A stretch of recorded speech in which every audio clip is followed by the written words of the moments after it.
Ya, jadi ini format untuk pengerjaan jawabannya, ya. Ya, ini sama penjualan, beban-beban atau biaya, kemudian laba bersih ya. Ini kolom laba komersial atau akuntansi, kolom koreksi fiskal, kemudian kolom laba rugi menurut fiskal ya setelah dilakukan koreksi fiskal. Oke, ini tadi dari penjelasannya, ini ada koreksi-koreksinya. Ya, kemudian penghasilan neto 10.515.000, ada kompensasi kerugian, berarti ini bisa dikurangkan 1,315, sehingga penghasilan neto fiskal adalah 9.200.000. Ya. Nah, kemudian hitung PPh. Ya, bagaimana cara menghitung PPh terutang? Ya, masih ingat ya, untuk PPh badan, yaitu ada kelompok penghasilan yang di atas, ya, di pasal 31E ini ya, pasal 17 adalah tarif pajak ya, tarif PPh, ya, kemudian ada fasilitas di pasal 31E. Ya, pasal 31E itu berarti untuk penghasilan yang di bawah 50 miliar, ya, bukan penghasilan ya, maaf, revenue ya, pendapatan ya, penjualan bersih di bawah 50 miliar, maka itu mendapatkan fasilitas pasal 31E. Ya, yaitu atas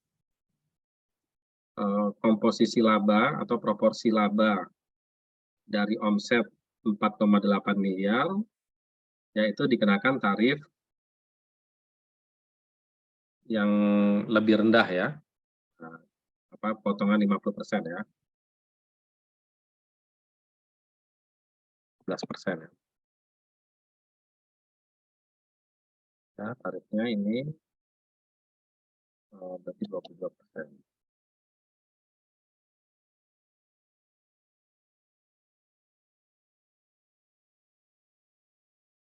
Ya, jadi cara menghitungnya proporsi aja ya, 4,8 porsi dari 4,8 miliar dibandingkan dengan total peredaran usaha atau total penjualan dikali dengan penghasilan neto fiskal ini ya, dikali dengan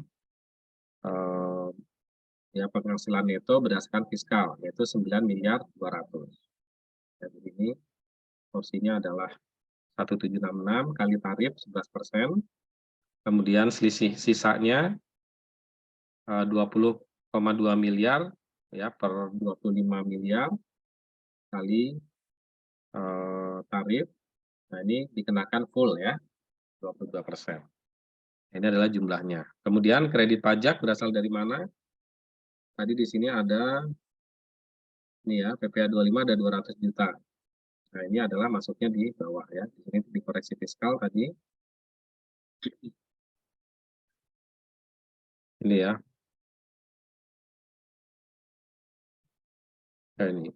Nah, ini ya 200 juta. Kemudian PPh pasal 22 impor, tadi di soal ada nilai impor 1 miliar, kemudian ada PPh 22 impor dengan tarif 2,5% ya, karena memiliki nomor angka pengenal impor ya. Jadi 25 juta, nah sehingga kredit pajaknya adalah 225 juta, yang lain-lainnya nggak ada ya. Maka PPh yang masih harus dibayar adalah 16 sekian ya, 1,6. Nah, jadi dari PPh terutang ini tadi berdasarkan perhitungan ya dikurangi kredit pajak adalah 1,6 sekian. Ya, sampai sini ada pertanyaan mungkin untuk menghitung pajak yang masih harus dibayar.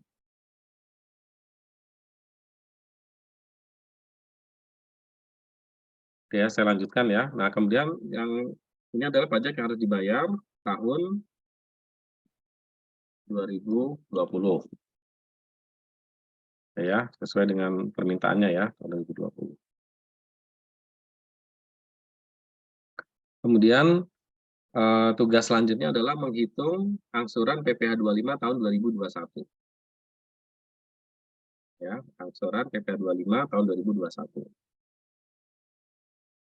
Ya, dari mana hitungnya? Berarti berdasarkan data dari SPT tahun sebelumnya. Ya, SPT tahun sebelumnya berapa? Pajak PPh terutang ya, dihitung dari PPh terutang dikurangi dengan pajak yang dipotong pihak ketiga. Ya, pajak dipotong di pihak ketiga berarti dikurangi dengan ya PPh ini ya. Kurangi dengan apa? PPh 21 21, 22, 23, 24 gitu ya.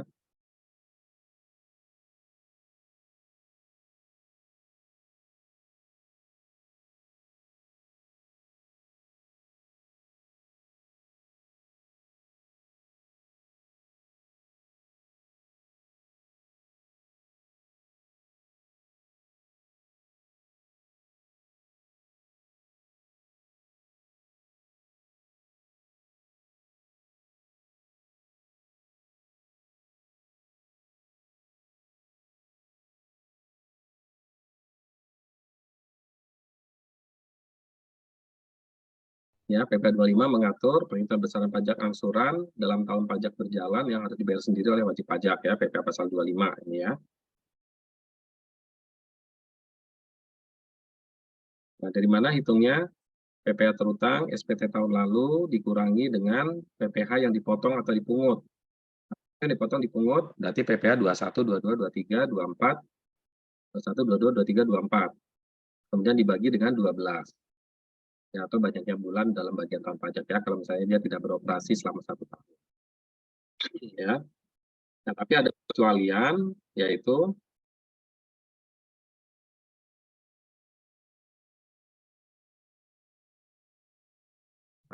perhitungan PPh 25 dalam hal tertentu. Ya, tertentu apa? Ada kompensasi kerugian, terdapat penghasilan tidak teratur, dan seterusnya. Ya. Nah, sekarang bagaimana dalam kasus yang tadi cara menghitungnya?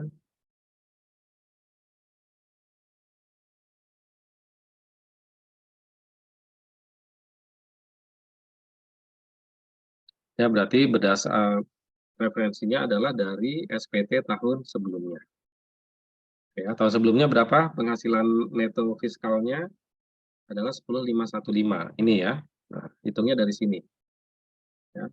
Kenapa kompensasi kerugian tahun lalu nggak dimasukkan lagi di sini? Ya, karena tidak ada lagi yang bisa dikompensasikan tahun 2020. Semuanya selesai di tahun 2021, maaf ya. Tidak ada lagi yang bisa dikompensasikan untuk tahun 2021 karena kerugian tahun 2018 dan 2019 ya seperti yang disebutkan di soal tadi ya itu sebesar 1,3 miliar ini bisa selesai habis semuanya digunakan untuk tahun perhitungan pajak tahun 2020.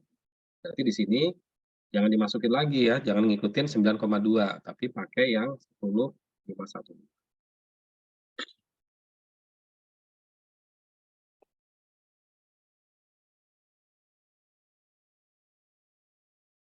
Ya, cara menghitung ininya sama, pasal 31E dan pasal 17, ini tarifnya ada potongan 50%. Ya, jadi kita lihat dari 10,5 miliar ini, bagian yang 11%-nya adalah yang dapat potongan fasilitas 50 pengurangan 50% adalah 2,8 ya, sesuai dengan proporsi ini. Ya, proporsi dari omset ya, proporsi omset. Ya, dapat angka, kemudian dikurangi dengan tadi PPh 21, 22, 23, 24. Ya. Nah, ini hanya ada 22. Ya, 25 juta. 25 kenapa enggak? Karena ini yang akan dihitung angsurannya. Ya, jadi nggak dimasukin. Ya, tidak dimasukkan ya untuk yang PPh pasal 25. Kurangi, dapatlah 2 miliar sekian. Nah, baru kemudian 2 miliar sekian ini yang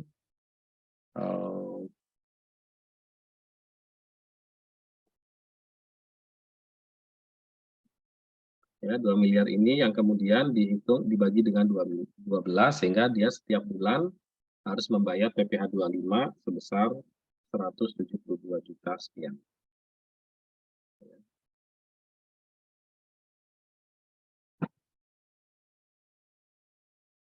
Oke ya, jadi ini cara penghitungannya seperti ini ya. Jadi saya ulangi lagi, intinya cari mana yang tidak sesuai dengan peraturan perpajakan kemudian dilakukan koreksi fiskal.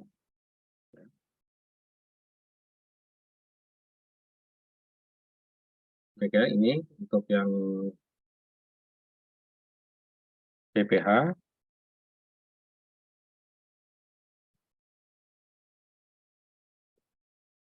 Kemudian juga ada soal yang lain.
Nah, ini soal yang lain adalah tentang PPh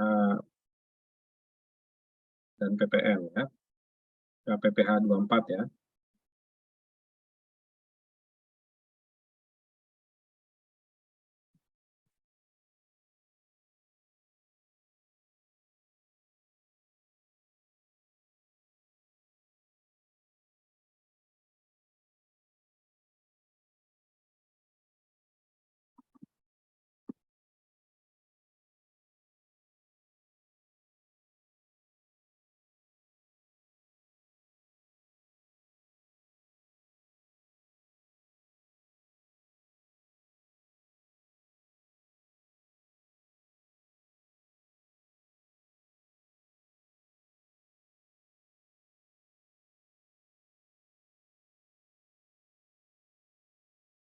Nah, ini misalnya PPh pasal 24 ya.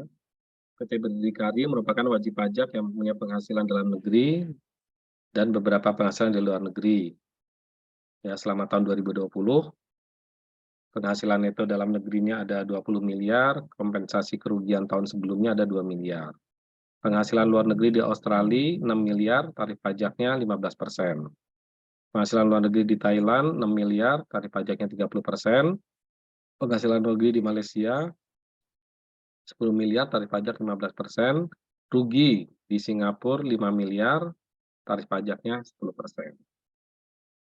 Nah, pajak yang terutang di luar negeri telah dipotong sesuai tarif yang berlaku di negara tersebut. Jadi misalnya Australia, ini kan sudah penghasilan neto ya, pajak 15%, tarif pajak berarti ini sudah dipotong 15%. Nah, berapa pajak penghasilan terutang pada tahun 2020 dan hitunglah PPh pasal 24 yang dapat dikreditkan.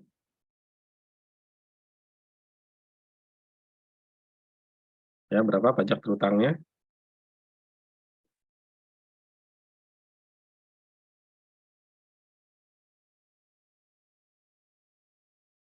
Bentar ya, saya bagi jawabannya.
Ini ya.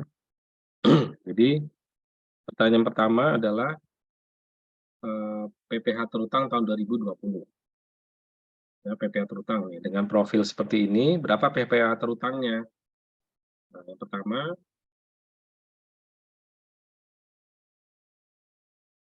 penghasilan neto dalam negeri, ya,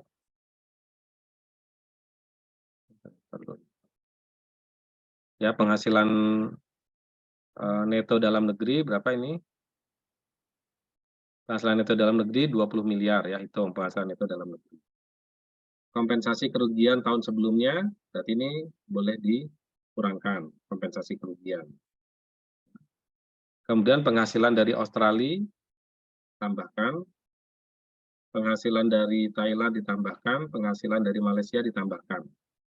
Ya, rugi tidak boleh, rugi luar negeri tidak boleh mengurangi. Ya, jadi diabaikan di sini. Ya, totalnya berapa?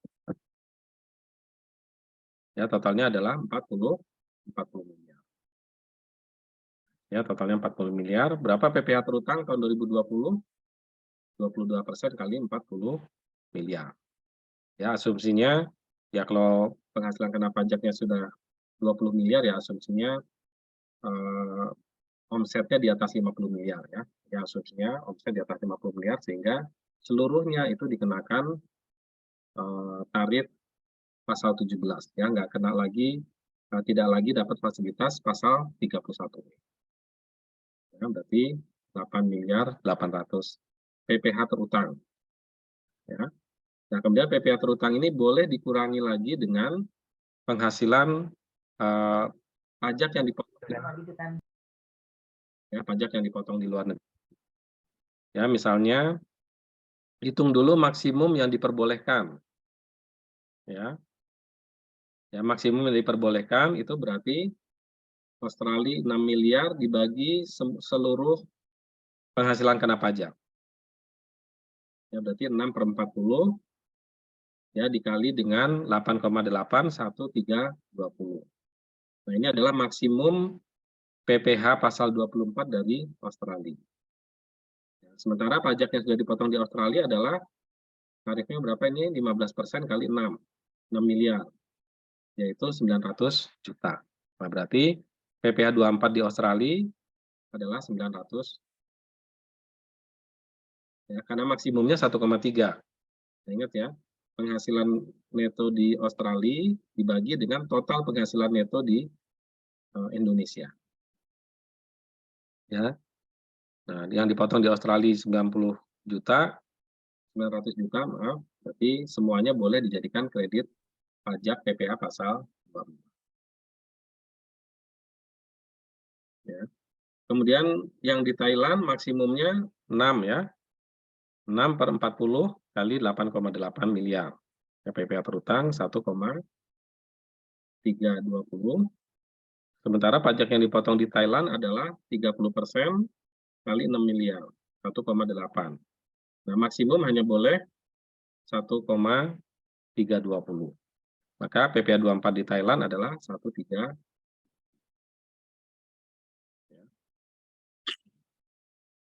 Kemudian di Malaysia 10M dibagi 4, dibagi 40, namanya 2,2.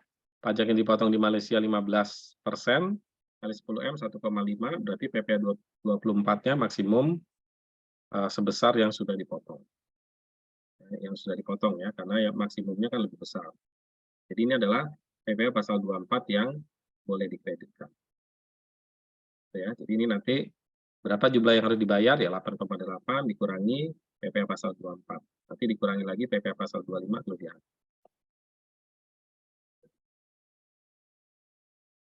Ya, ini untuk PPh 24.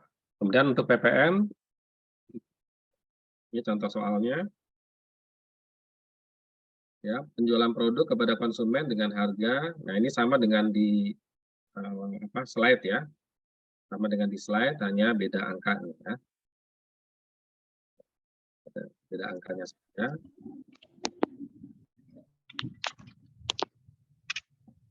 Bisa dipelajari. Kemudian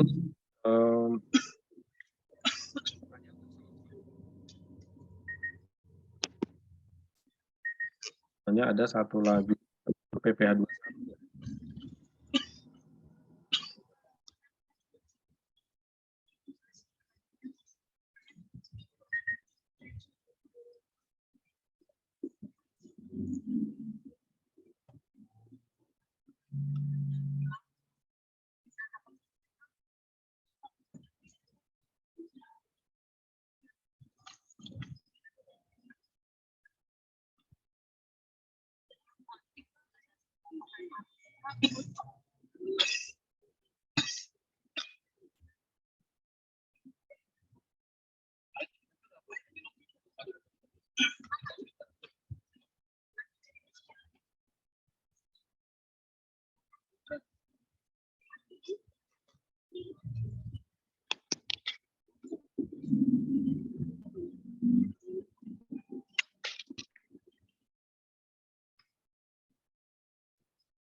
Nah, ini ya selanjutnya di PPh pasal 21 ya, misalnya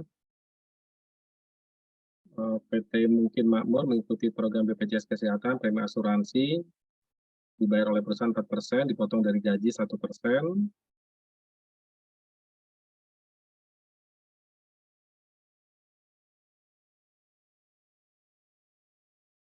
Jadi dipotong dari gaji pokok 1%. Selain itu, perusahaan mengikutkan program BPJS Tenaga Kerja dibayarkan oleh perusahaan 3,7% dan dipotong dari gaji 2%. Ya. Nah, ini jadi misalnya ada 2 karyawan, ya, Said sebagai manajer mendapatkan gaji 20 juta per bulan, status K2 bonus 75 juta. Ya, ini juga sama dengan contoh soal ya. Kayak contoh yang di slide ya.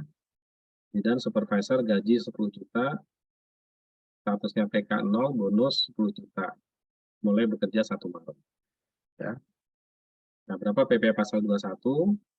Yang pertama, hitung setahun dulu, gitu ya. Nah, hitung setahun, dan karena ada penghasilan yang tidak teratur, ya maka dia ngitungnya harus 2 kali.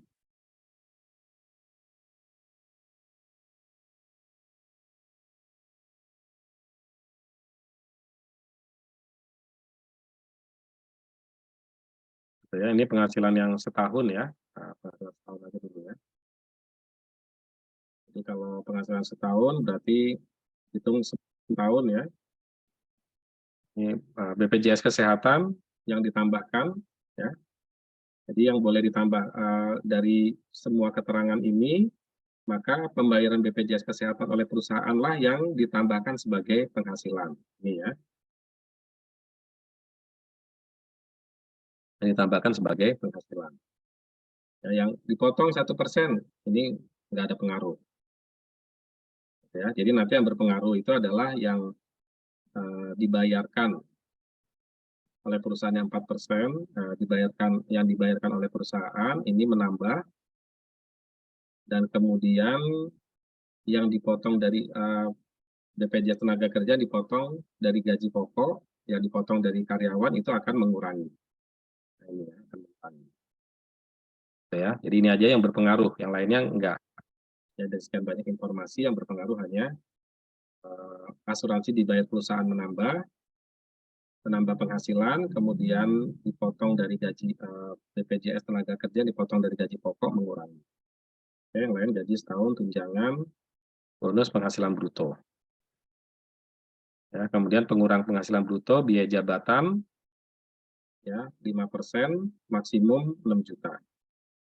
BPJS Tenaga Kerja tadi 2%, ya, kali gaji pokok 4,8, berarti yang dikurangkan adalah 10,8, penghasilan neto setahun, ya, kemudian PTKP ini juga salah.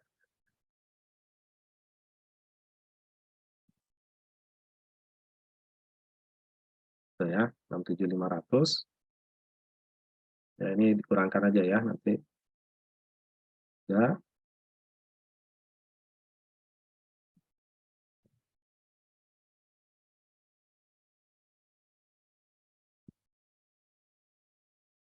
itu ya. Ya, jadi nanti hitung ya, di sini nanti dihitung.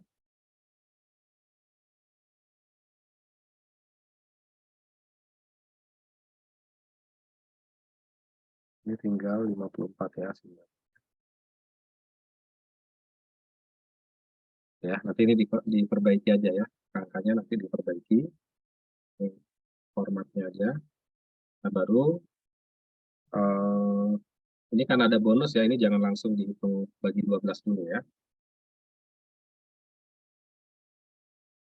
Ya, jangan dihitung dibagi 12 dulu, maka kemudian buat perhitungan yang kedua. Ya. Hitungan pertama yang ada, perhitungan kedua yang tanpa bonus. Jadi ini di terus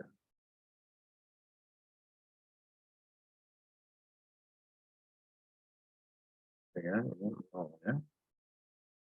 Nah, berarti ini 607,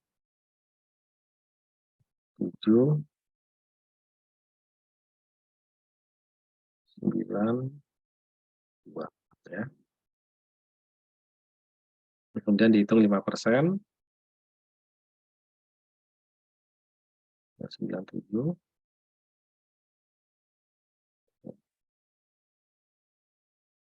Ya maksimum ya. 67,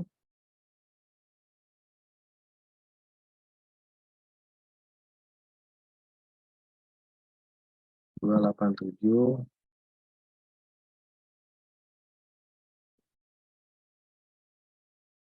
6 ya.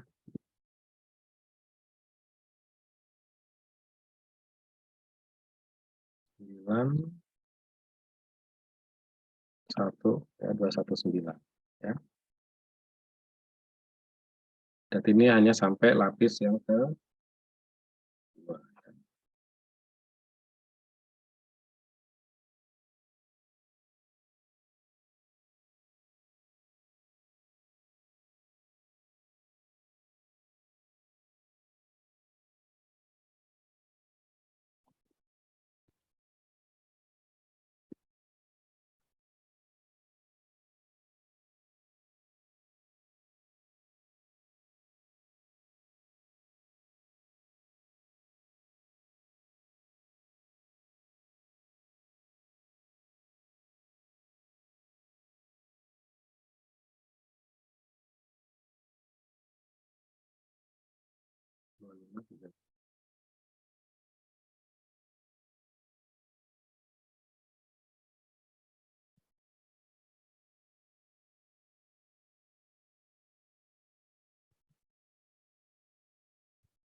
28, 27 ya. 8, 9 ya. Nah, ini jadi ya sehingga eh, 50,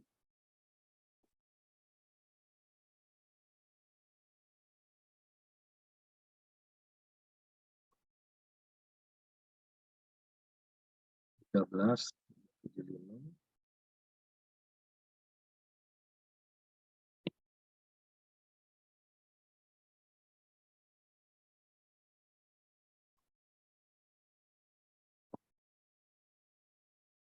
46, 075.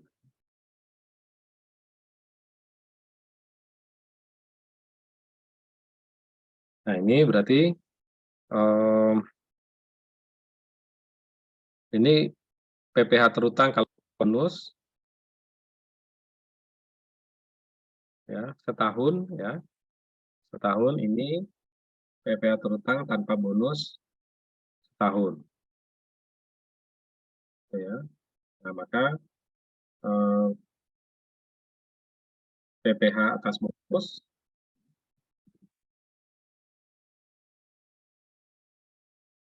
bonus bulan ini bulan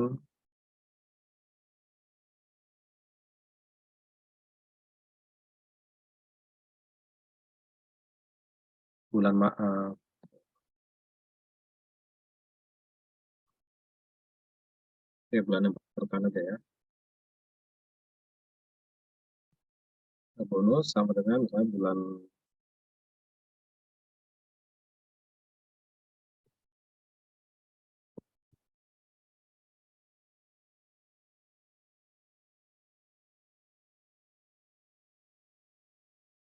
ya contohnya aja ya misalnya bulan Maret gitu ya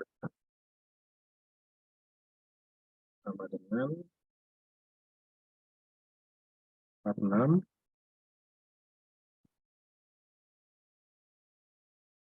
kurang 27,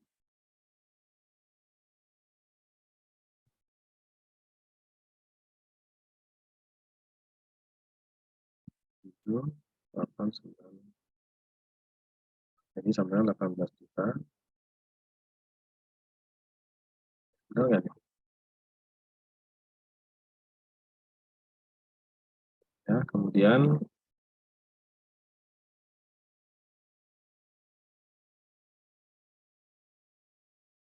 PPh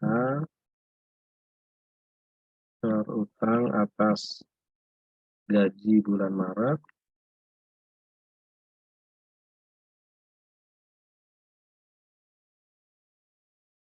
sama dengan 27 yang ini ya, yang tanpa bonus. Jadi nanti kalau ada kesalahan-kesalahan perhitungan ya, tapi metodenya seperti ini ya, bagi 12.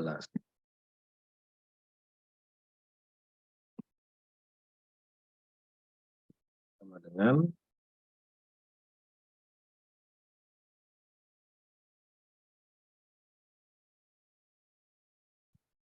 27, 8, 95, 12.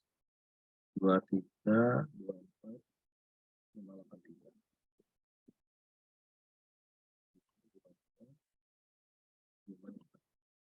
Nah, sehingga PPh 21 yang harus dibayar bulan Maret sama dengan 20 juta 504 58 ya. Nah, ini adalah eh, cara perhitungannya.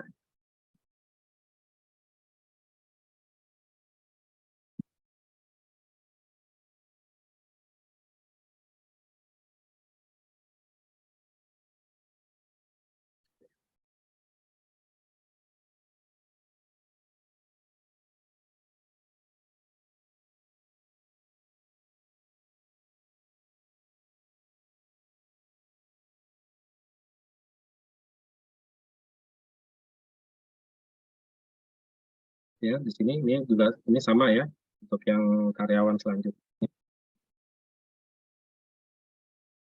Sampai sini dapat